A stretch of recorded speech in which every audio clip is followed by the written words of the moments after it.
Nous allons prendre un premier verset, deux premiers versets. Et ce matin, j'aimerais vous encourager avec la parole qui nous, dans Jean chapitre 1, versets 12 à 13. Alors, il est 11h05, il me reste 55 minutes. On y va? Je lis avec vous. Mais à tous ceux qui l'ont reçu, à tous ceux qui l'ont reçu. Est-ce qu'il y a des croyants, des hommes, des femmes, des mamans qui ont reçu Jésus ce matin? Amen. Mais à tous ceux qui l'ont reçu. Ici, le verset nous dit qu'il nous parle de Jésus, tous ceux qui ont reçu Jésus. À ceux qui croient en son nom, elle a donné le pouvoir de devenir enfants de Dieu, lesquels sont nés non du sang, ni de la volonté de la chair, ni de la volonté de l'homme, mais de Dieu.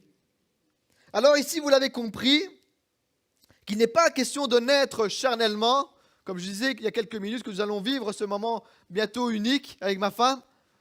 Ici, il n'est pas question de vivre dans la chair, mais il est question de vivre et de réaliser combien la parole de Jésus est vivante en nous et elle veut vraiment créer quelque chose de fort. Amen. Mais à tous ceux qui l'ont reçu. Alors je crois, et je suppose que vous aussi, vous croyez que tous, que nous naissons hommes ou femmes. Si vous êtes d'accord avec moi? Est-ce qu'il y a des hommes et des femmes ce matin? Ok, ça me rassure. Je crois et je suis persuadé que nous sommes nés hommes ou femmes. C'est fou de dire ça aujourd'hui, parce qu'aujourd'hui, on va vous inventer tellement de choses et tellement d'idées. Je ne veux pas vous les mettre en tête, mais je suppose que vous savez ce que je pense. Mais une chose est sûre, c'est que nous ne naissons pas croyants. C'est que nous ne naissons pas chrétiens. Ici, ce verset que nous avons lu nous encourage à devenir chrétiens ou croyants. C'est marrant parce que je réfléchissais à travers ce verset et je me disais, j'ai la grâce d'être né italien. Malheureusement, pour ceux qui ne sont pas italiens, excusez-moi, mais on ne le devient pas. C'est le contraire de la parole ici. On sait faire des lasagnes, mais on ne sait pas les faire. Alors je suis persuadé, je suis convaincu qu'on ne naît pas chrétien, on doit le devenir. Alors si ce matin, il y a des personnes qui ne sont pas encore croyants, ou qui ne sont pas encore chrétiens, ou qui ne sont pas encore convaincus de l'effet de Jésus dans sa vie, il est temps aujourd'hui de te laisser toucher par la parole. Amen. J'étais cette semaine au coiffeur. Vous avez vu ma belle coupe? Et je parlais avec mon coiffeur et je l'ai invité. Et c'est extraordinaire ce que le Seigneur fait. Laissez-moi boire juste 2 secondes. Parce que je suis arrivé il y a quelques mois chez ce coiffeur-là, par hasard. Je cherchais un coiffeur et le Seigneur m'a fait grâce d'avoir un coiffeur pas très loin de chez moi. Est-ce qu'il y a des personnes qui ont des coiffeurs pas très loin de chez eux? Amen. Je sais bien qu'il y a des coiffeuses aussi au GLC, c'est parfait. Mais j'ai la grâce d'avoir un coiffeur pas loin de chez moi. Et je vais chez mon coiffeur depuis pas très longtemps. Depuis quelques mois maintenant, je vais chez lui. Et il y a quelques semaines d'ici, j'ai appris qu'auparavant, il était chrétien. Et je disais, Seigneur, mon Dieu, tu es incroyable. C'est incroyable ce que tu es capable de faire. C'est incroyable parce que je ne le connaissais pas avant. Et par hasard, je suis tombé chez ce coiffeur-là. La première fois que j'ai été, j'étais content, il m'a fait une belle coupe. Je lui ai dit, je reviendrai.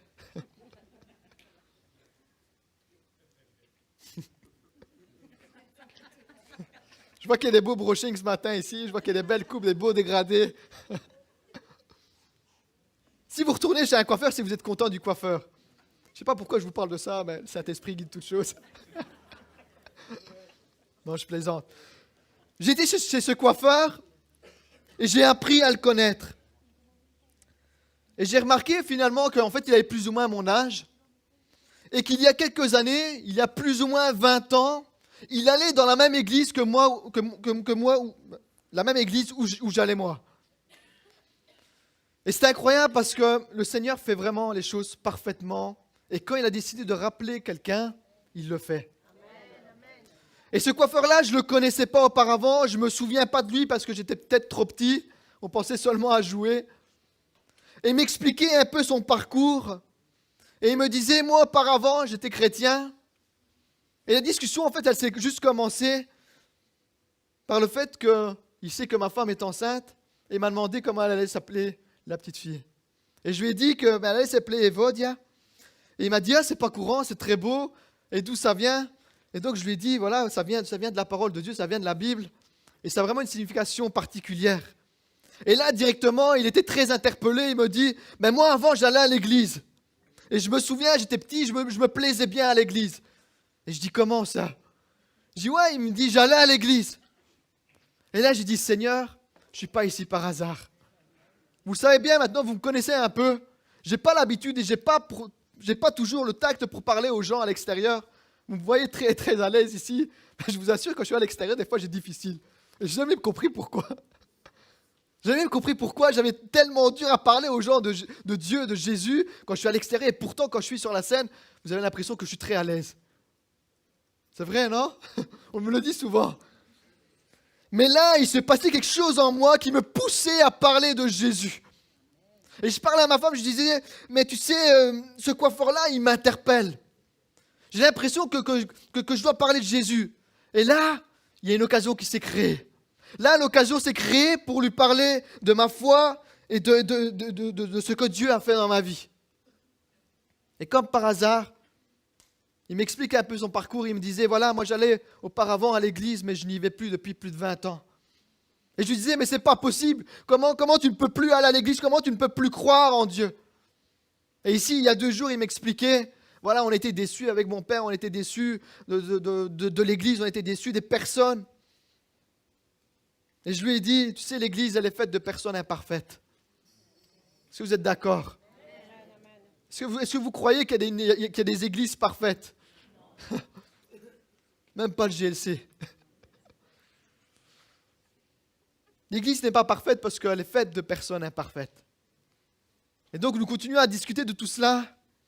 Et je l'ai invité au GLC, il m'a dit, je viendrai. Je viendrai parce que je sens quelque chose que Dieu m'appelle. Et je crois vraiment qu'on a tous besoin de recevoir Jésus. Amen. Nous l'avons lu, mais à tous ceux qui l'ont reçu. Alors ce matin, j'aimerais vous encourager à travers cette parole. Et parfois, ma femme, elle me dit, Joe, j'ai un scoop. Vous savez, c'est quoi un scoop? Je la regarde, elle rigole. Parce que ma femme, elle aime bien les scoops. Qui sait c'est quoi un scoop? Ok, parfait, je vous apprends quelque chose ce matin, c'est parfait. Je ne suis pas venu pour rien, je n'ai pas fait 35 km pour rien. Vous savez, c'est quoi un scoop? Un scoop, c'est raconter quelque chose qu'on ne sait pas. Et alors, ma femme, elle aime bien tout ça. Elle me fait souvent, hey, Joe, tu sais, je sais quelque chose. Et alors, elle est là, elle essaie de faire durer le suspense. Et elle attend que je lui dise, bah allez, dis-moi quoi. Et donc, du coup, moi, des fois, je le fais exprès et je fais semblant de rien. Elle est plus pressée de me le dire que moi de le savoir. Est-ce que ça vous arrive déjà de faire ça, d'avoir des situations comme ça dans le couple? Ah ben ok, je suis tout seul dans mon couple. Ma femme, des fois, elle a des scoops à me raconter comme ça. Et j'ai un scoop à vous faire ce matin. Vous savez c'est quoi? J'aime bien le tac de Céline, je l'ai toujours dit. Il y a une différence entre un arbre et un arbre. Ce matin, vous allez partir d'ici encore plus intelligent. Ok? Est-ce que vous savez qu'il y a une différence entre un arbre et un arbre? Il y a des arbres, toute leur vie, ils resteront des arbres. Mais parfois, il y a des arbres qui ont reçu une particularité. Et ce matin, hier soir, je réfléchissais sur cette prédication. Et j'étais là et je regardais justement par la fenêtre. Et je voyais un arbre qui bougeait par le vent. Et je me disais, Seigneur, mon Dieu, tu es incroyable. On a tous reçu quelque chose de la part de Dieu. Et quand nous regardons un arbre comme il est là, on dira de cet arbre que c'est un arbre, ok? Est-ce que vous me suivez? Mais il y a des personnes, il y a un arbre, il y a des arbres qui ont des particularités. Est-ce qu'on me suit? On va y arriver. À partir du moment où nous recevons quelque chose de la part de Dieu, c'est parce que nous avons reçu une particularité. On reconnaît un arbre à son fruit. On reconnaît un pommier parce qu'il a des pommes. Mais un arbre qui ne porte rien, on va dire que c'est un arbre. Mais un pommier qui porte une pomme, on va dire que c'est un pommier. Alors la parole nous dit ce matin, mais à tous ceux qui l'ont reçu, à ceux qui croient en son nom, elle a donné le pouvoir de devenir enfants de Dieu. Amen. Parce que nous l'avons reçu, il y a quelque chose qui est venu s'ajouter à notre vie. Parce que nous avons reçu la parole, qui est Jésus, nous avons reçu de la part de Dieu quelque chose. Et ce matin, on a été encouragé par la parole, le soleil de justice. J'ai remarqué quelque chose en Belgique, c'est que quand le soleil brille, tout le monde est heureux. C'est vrai, non? On n'a pas souvent le soleil en Belgique, mais à chaque fois qu'il brille, à chaque fois qu'il sort, à chaque fois qu'on le voit, c'est incroyable, mais les gens, ils sont heureux, ils sont joyeux. Et ce matin, j'étais persuadé, j'étais convaincu que le soleil de justice devait briller encore aussi sur le GLC. Alors avant, quand je ne connaissais pas Dieu, je vivais sans Dieu. Quand je ne connaissais pas qui était Jésus, je vivais sans lui. Mais maintenant, parce que je vis, et avec ce que j'ai reçu de la part de Dieu, nous devons vivre en fonction de ce que nous avons reçu de Jésus. Amen. Si nous avons reçu quelque chose de la part de Dieu qui brille, nous aurons envie de le montrer, ce cadeau ou ce précieux que nous avons reçu. Si nous avons reçu quelque chose de la part de quelqu'un, on aura envie de le montrer. On n'aura pas envie de le cacher. Si avant nous étions sans Dieu, nous vivions alors sans les principes de Dieu dans notre vie. Mais parce qu'aujourd'hui nous avons reçu de la part de Dieu quelque chose, nous devons montrer ce que nous avons reçu de la part de Dieu. Amen. Parce que si nous ne nous montrons pas, c'est que nous n'avons pas vraiment reçu quelque chose de la part de Dieu. Et alors, pardonnez-moi, on devient alors des chrétiens hypocrites. Juste d'apparence. Je suis croyant, mais ça reste là.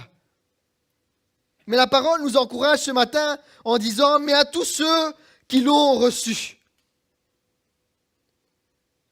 Un pommier, comme je disais tout à l'heure, qui ne porte pas de pommes, on ne dira pas que c'est un pommier. On dira que c'est un arbre basique, parce qu'il ne porte pas de fruits.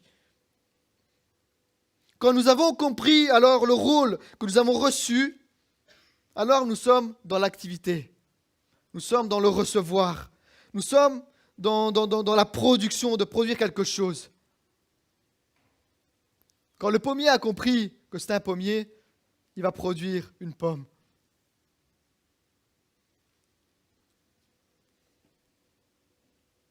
Si tu ne produis plus ou tu n'es pas en activité, c'est que tu as arrêté de produire ou de croire. Et pendant que je réfléchissais sur cette parole et sur ce message, le Seigneur a déposé une pensée sur mon cœur et c'est cette pensée. Et je sentais vraiment très fort dans mon cœur qu'il y a des personnes qui ont arrêté de croire. Et parce que tu as arrêté de croire, tu as arrêté de produire. Et parce que tu as arrêté de produire, c'est parce que tu as arrêté de croire. Quand nous avons arrêté de croire en quelque chose, nous ne sommes plus efficaces. Nous ne sommes plus actifs. Nous ne sommes plus dans l'activité. Et ce matin, il y a une personne, ou peut-être plusieurs personnes, qui ont arrêté de croire.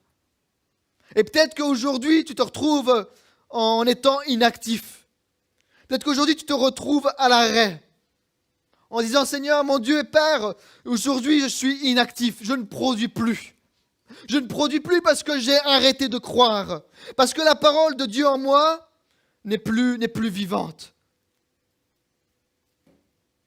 Mais j'aimerais te dire ce matin, ce n'est pas parce que tu as arrêté de croire que Dieu lui a oublié que Dieu lui a oublié ce qu'il t'avait donné. Vous savez, quand Dieu nous donne quelque chose, c'est pas comme les hommes. Quand Dieu nous donne quelque chose, il nous le donne. Il est le donateur. Il est celui qui nous a donné, c'est pas pour reprendre. Est-ce que vous me suivez? Nous, on peut oublier, on peut arrêter de croire. Mais j'aimerais te dire ce matin, tant qu'il y a de la vie, il y a de l'espoir. Amen. Et tant qu'il y a de l'espoir, c'est parce qu'il y a de la vie. Alors ce matin, si tu as arrêté de croire, si tu as arrêté de produire, sache que Dieu continue à croire en toi. Sache que Dieu continue à croire en les rêves qui sont dans ton cœur. Sache que Dieu continue à croire et à savoir qu'en toi, il y a un potentiel. Il y a un don. Il y a un fruit qui doit naître de toi. Mais à tous ceux qui l'ont reçu, nous lisons encore la parole.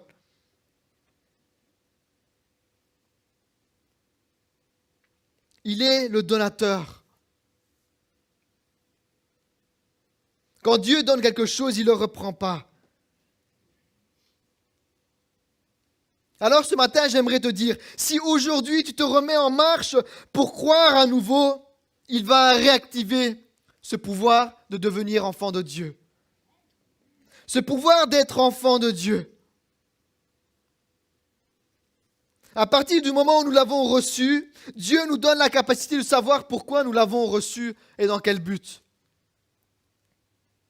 Si nous sommes inactifs, c'est parce que nous avons arrêté de croire. Si nous sommes à l'arrêt, c'est parce que nous avons arrêté de croire qu'il y a vraiment un potentiel en nous. Que nous avons arrêté de croire que Dieu nous a donné quelque chose. C'est parce que alors l'ennemi a eu raison de toi. Le mensonge a peut-être eu raison de toi. Parce que tu as arrêté de croire. Mais la parole, elle est vivante. La parole, elle reste vivante. Parce que Jésus est encore vivant aujourd'hui. Amen. Même s'il a donné sa vie à la croix il y a plus de 2000 ans. Alors qu'il est ressuscité, qu'il a donné sa vie, qu'il est mort. Sa parole, elle est vivante encore aujourd'hui parce qu'il est vivant. Alors, si nous avons reçu la parole de Jésus ce matin en nous, nous devons réactiver et remettre en marche ce que Dieu nous a donné.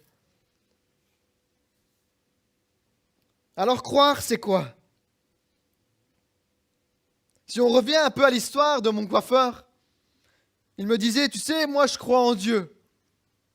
Et je ne vois pas le but d'aller toujours à l'église. Croire dans les profondeurs de la parole de Dieu, en grec, c'est pistis. Le mot croyance, en grec, dans ce passage-là, enfin pas dans ce passage-là, mais croyance veut dire en fait pistis en grec. Mais ici, dans ce passage que nous avons lu, Jean a utilisé le mot pistéou. Est-ce que Manuela, je l'ai bien dit? Ok, parfait. Pistéou, vous savez c'est quoi? C'est croire.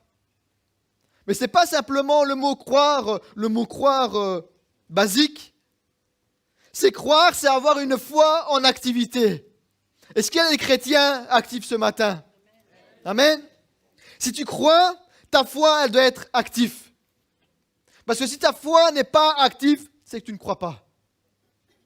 C'est que tu ne crois pas que Jésus est en toi et qu'il a vraiment un but précis pour toi. Je suis alors en activité parce que je crois. Je bouge parce que je crois. Je me mets en marche pour Jésus parce que je crois en lui. Si tu as arrêté de bouger pour Dieu, si tu as arrêté d'être en mouvement pour Jésus, c'est que tu as arrêté de croire. Et ce matin, le Saint-Esprit me pousse à insister sur ça. La vraie foi, chers amis, n'est pas une croyance, mais un engagement. On entend tellement de religions. Je pense qu'il y a des milliers de religions, il y a des milliers de croyances, des milliers de pensées, de philosophies. Et si on devait se baser juste sur une croyance, on ne s'en sortirait pas. Mais il y a une parole qui est la vérité. Il y a une vérité qui est Jésus. Amen. Alors tant que nous ne croyons pas avec une foi active, nous restons des chrétiens basiques, banals. C'est pour cela que notre foi nous différencie de ceux qui ne connaissent pas Dieu et qui disent « je suis croyant ». On a tous entendu des personnes qui nous disent « moi je suis croyant, je crois en Dieu ». C'est vrai ? On a tous eu cette conversation avec des personnes qui disent « moi je suis croyant, je crois qu'il y a un Dieu, mais voilà, ça s'arrête là ». Mais alors là, ça reste des personnes qui sont juste sur le fait ou sont juste arrêtés sur le mot croyance. Mais un chrétien actif, c'est un chrétien en mouvement. C'est un chrétien qui produit du fruit. C'est un chrétien qu'on voit, qui est vivant, qui produit quelque chose.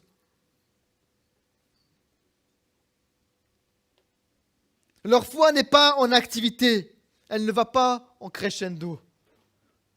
Alors ce matin, s'il y a des personnes qui ne voient plus leur vie en crescendo, qui ne voient plus leur vie en train d'évoluer, c'est que ta foi est inactive aujourd'hui. C'est que ta foi est à l'arrêt. C'est que tu as arrêté de croire. C'est que tu as arrêté de produire. Alors, nous allons voir 3 points, 3 éléments importants. Le fait de croire sous-entend 3 éléments. Et je vais vous les partager, si vous êtes d'accord. Premier élément, c'est la conviction absolue que Jésus est le Fils de Dieu. Je suppose que toutes les personnes qui sont ici ce matin, vous êtes convaincus que Jésus est le Fils de Dieu. Si ce n'est pas le cas, je prie pour vous que quand vous sortez d'ici, vous serez convaincus. Amen. La conviction absolue que Jésus est le Fils de Dieu. En deuxième point, c'est une communion avec Christ et une obéissance. Voilà ce qui nous différencie déjà de ceux qui pensent qu'ils sont croyants, en disant « moi, mais je crois en Dieu », mais ça s'arrête là. Si nous sommes croyants, c'est parce que nous avons une communion avec Christ, c'est que nous avons une relation avec notre Dieu. On pourrait nous dire, ouais, mais tu n'as pas vraiment de relation, ouais, mais Dieu ne te parle pas de bouche à bouche. Mais quand nous avons une relation avec notre Dieu, c'est comme ce matin. Nous rentrons dans la présence de Dieu et nous nous laissons emporter par ces merveilleux chants. Nous nous laissons emporter par la présence de Dieu. Une communion avec Christ, c'est ça. C'est ressentir qu'il est là, qu'il est vivant en nous. Amen.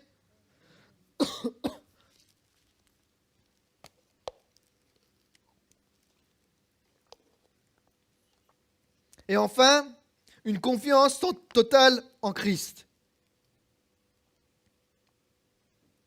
Une confiance totale en Christ.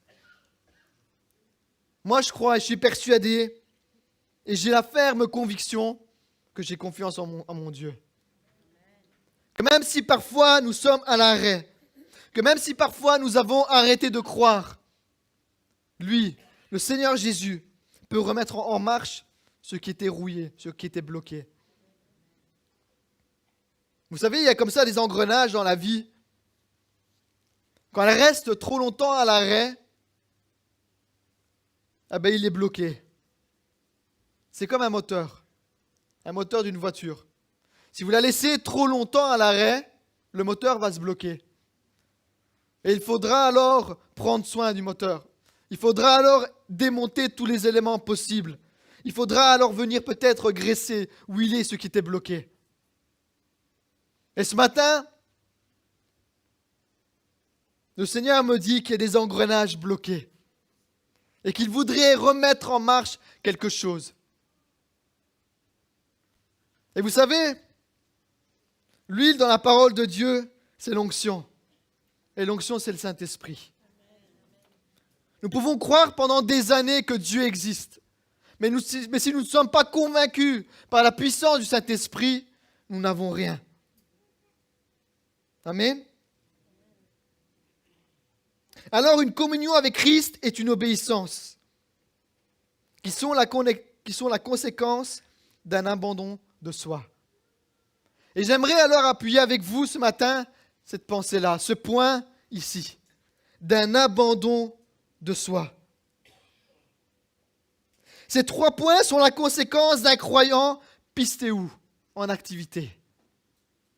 Est-ce qu'il y a des chrétiens en activité ce matin? Si vous êtes en activité avec moi ce matin, n'hésitez pas à vous lever, à vous montrer un petit coup de jambe. Ah, il y en a un. Mon cher Mathieu, il est là. Merci, mon frère. Amen. Je vois des chrétiens actifs ce matin. Et je vois des chrétiens qui vont être en activité. Je proclame cette parole sur votre vie. Amen. Alors, chers amis, s'il y a un point à faire ressortir ce matin, et s'il y a un point que je voudrais souligner avec vous ce matin, c'est l'abandon de soi.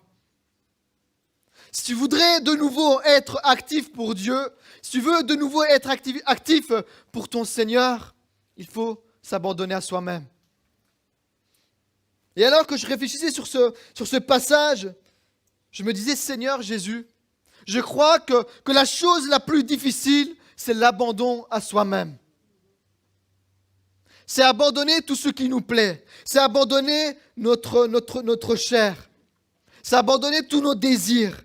Pour dire, Seigneur mon Dieu, je mets ça de côté pour te suivre. Je mets ça de côté pour être actif pour toi. Je mets ce qui me prend beaucoup de temps pour moi, pour te le donner. Je suis persuadé qu'il y a beaucoup de choses qui sont dans notre vie très énergivores et qui ne servent à rien. Énergivores, c'est des activités qui nous prennent beaucoup de temps, beaucoup d'énergie, mais qui ne servent en fait à rien. Est-ce que vous êtes d'accord avec moi? Parfois, bien souvent et trop souvent, nous avons des activités ou des choses qu'on a envie de rien faire ou on fait des choses qu'en fait elles ne servent pas à grand-chose. Parce qu'elles ne nous donnent pas grand-chose à notre vie. Mais j'ai l'impression qu'on doit les faire parce qu'on doit les faire. Ou peut-être parce que l'ennemi il essaie de nous occuper par des choses pour que nous soyons loin de Dieu, loin de la volonté de notre Dieu.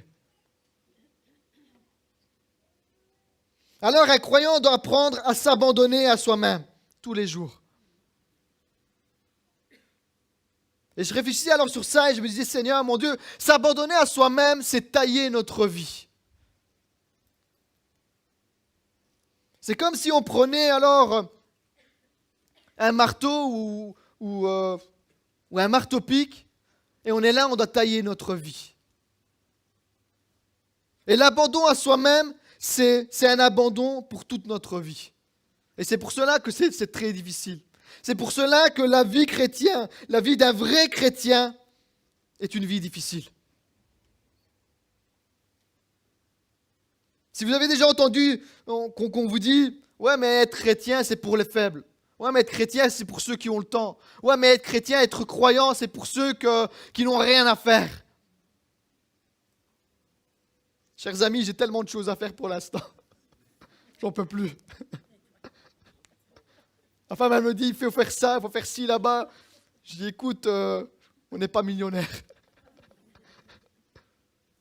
Mais il y a des choses comme ça qu'on voudrait faire.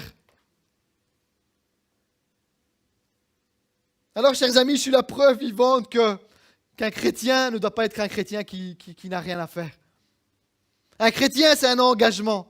Un chrétien, c'est décider pour Jésus. C'est décider le dimanche matin de se lever à 8 heures pour dire, Seigneur mon Dieu, moi je viens en ta présence parce que je veux te louer. Je me lève malgré ma fatigue.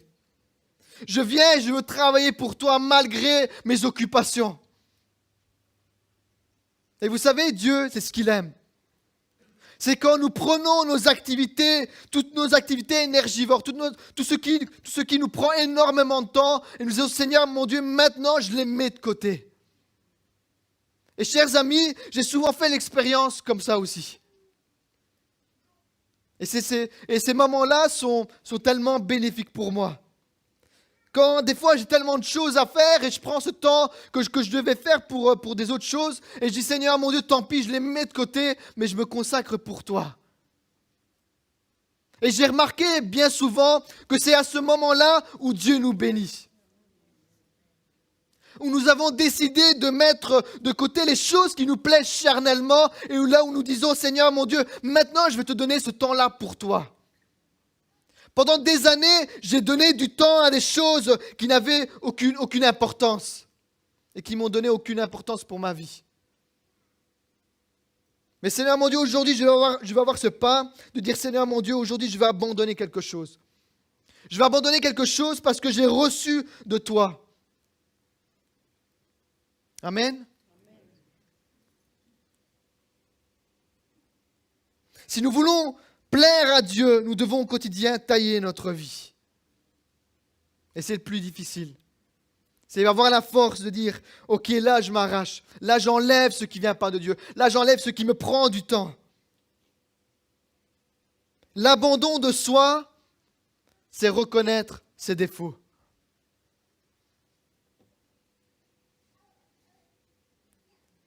C'est marrant parce que quand nous tombons amoureux de quelqu'un, on voit que ses qualités. Et je crois et je suis persuadé que Jésus est tombé amoureux de nous. Amen. Est-ce que vous croyez que Jésus est amoureux de nous? Et est-ce que vous croyez que vous êtes amoureux de Dieu?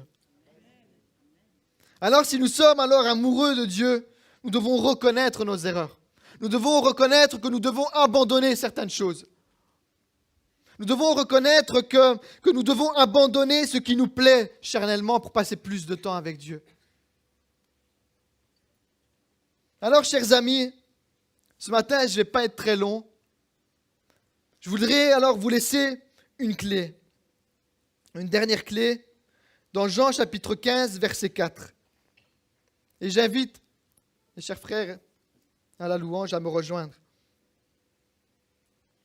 Parce que j'aimerais juste encore passer quelque temps avec vous dans ce moment de prière et de louange. Voici une clé dans Jean chapitre 15, verset 4. Demeurez en moi et je demeurerai en vous. Comme le sarment ne peut lui-même porter de fruits s'il ne demeure attaché au cep. Ainsi, vous ne le pouvez pas vous ne le pouvez non plus si vous ne demeurez en moi. Demeurez en moi. Et je me suis posé cette question. Vous savez pourquoi nous avons reçu cette instruction de la part de Dieu? Parce que l'homme veut toujours faire à sa tête. Parfois, je suis têtu à moi aussi. Et ma femme, des fois, elle a du mal avec moi. Des fois, je suis borné, je veux faire quelque chose et puis finalement, je me dis, mince, c'était pas la bonne décision.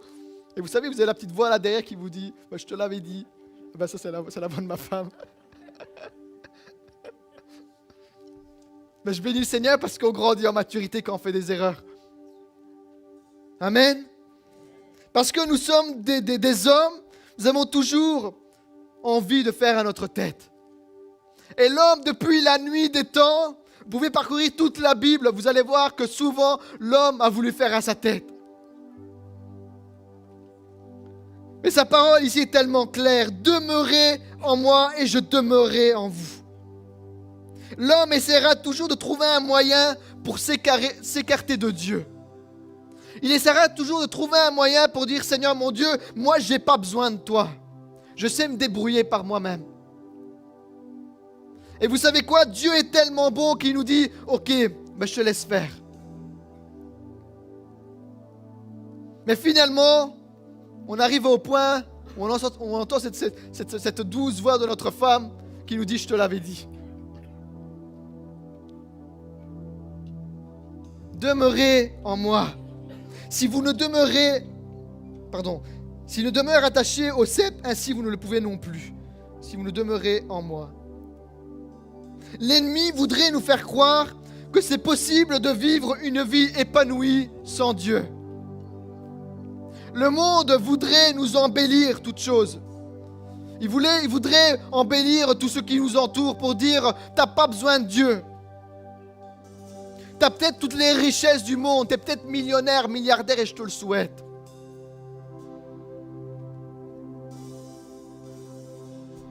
Mais même si vous avez parcouru le monde entier, même si vous êtes prêt à tourner le monde entier pour trouver une solution à vivre sans Dieu, le Seigneur à chaque fois il viendra vers toi et te dira « je te l'avais dit ». Et il y a tellement d'expériences comme ça où nous voyons qu'il y a des hommes ou des femmes comme ça qui étaient très réputés, qui avaient tout l'or du monde. Et qui à la fin de leur vie, ils ont dit, j'ai peut-être tous les millions que je pouvais avoir, mais il manque quelque chose. Et ce quelque chose, c'est le demeurer. C'est de rester en Jésus. C'est de continuer de croire.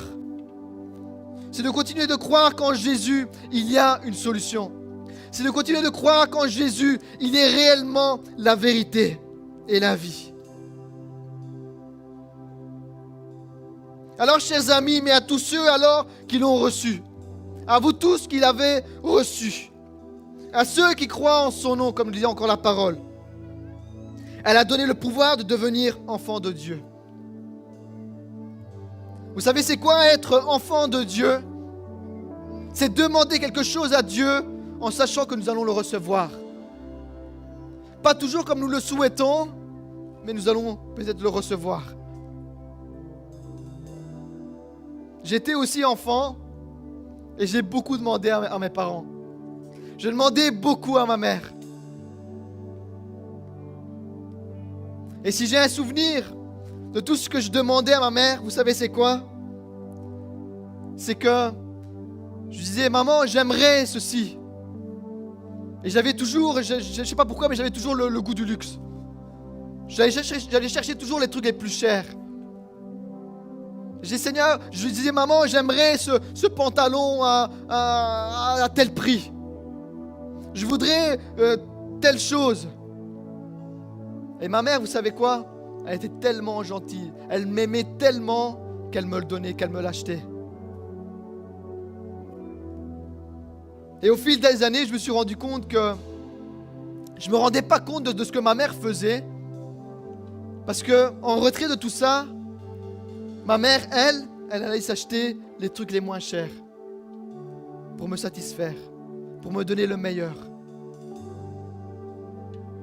Mais le Seigneur Jésus, lui, il a fait encore plus. Lui, il a donné de sa propre vie. Il a payé de son propre sang. Il a payé de sa propre vie. Il a tout porté pour nous. Et le Seigneur Jésus, il nous a donné le meilleur parce que lui, il est le meilleur. Et il n'y a rien de mieux que Jésus. Il n'y a rien de mieux en Dieu. Alors ce matin, j'aimerais juste terminer en priant avec vous. Et en disant, Seigneur Jésus, Père, merci pour ta parole, Jésus. Merci parce que, Seigneur mon Dieu, parce que nous avons reçu de toi, Seigneur mon Dieu, Père. Nous voulons être actifs pour toi, Père. Nous ne voulons pas être des chrétiens, Seigneur mon Dieu, des croyants, Père mon Dieu, avares, Seigneur Jésus, Père. Mais nous voulons croire, Seigneur mon Dieu, que ce que nous avons reçu de toi, Seigneur mon Dieu, est pour un but, et pour quelque chose de nouveau, Père. Seigneur mon Dieu, alors je voulais te prier, Seigneur mon Dieu, pour toutes les personnes, Seigneur mon Dieu, qui ont arrêté de croire, Seigneur Jésus. Pour toutes les personnes, Seigneur mon Dieu, qui sont à l'arrêt aujourd'hui, Seigneur mon Dieu, où les engrenages sont bloqués, Seigneur mon Dieu, rouillés, Seigneur Jésus. Où les engrenages ont arrêté de fonctionner, Seigneur mon Dieu, parce qu'ils ont arrêté de croire, Seigneur Jésus, qu'en toi, Seigneur mon Dieu, nous sommes, Seigneur mon Dieu, bénis, Père. Père, je veux croire, Seigneur mon Dieu, que ce matin, Père mon Dieu, tu déposes une parole puissante, Père, de demeurer en moi. Et j'aimerais dire à quelqu'un encore ce matin, demeure en Jésus. Tiens bon, ne lâche pas. Même si tout autour de toi semble dire le contraire. Même si tout autour de toi semble dire arrête de croire en Dieu. Moi j'ai envie de te dire de la part de Dieu, tiens bon encore. Parce que tu as reçu quelque chose de la part de Dieu. Et le Seigneur Jésus veut produire encore davantage au travers de toi. Seigneur mon Dieu, merci pour toutes ces personnes qui ont répondu, Seigneur mon Dieu, ce matin, Père. De dire, Seigneur mon Dieu, ce matin, je veux croire encore, Seigneur mon Dieu, Père. Je veux encore rester actif pour toi, Seigneur mon Dieu. Je veux encore mettre, Seigneur mon Dieu, toutes les choses, Seigneur mon Dieu, qui ne sont pas à ta gloire de côté, Père mon Dieu. Pour tailler ma vie, Seigneur mon Dieu. Et pour te dire, Seigneur mon Dieu, travaille ma vie encore. Parce que je veux abandonner, Seigneur mon Dieu, ce qui ne te plaît pas, Père. Pour te plaire à toi, Jésus. Père, dans le nom de Jésus, je t'ai prié, Seigneur mon Dieu. Amen, amen, amen. Alléluia.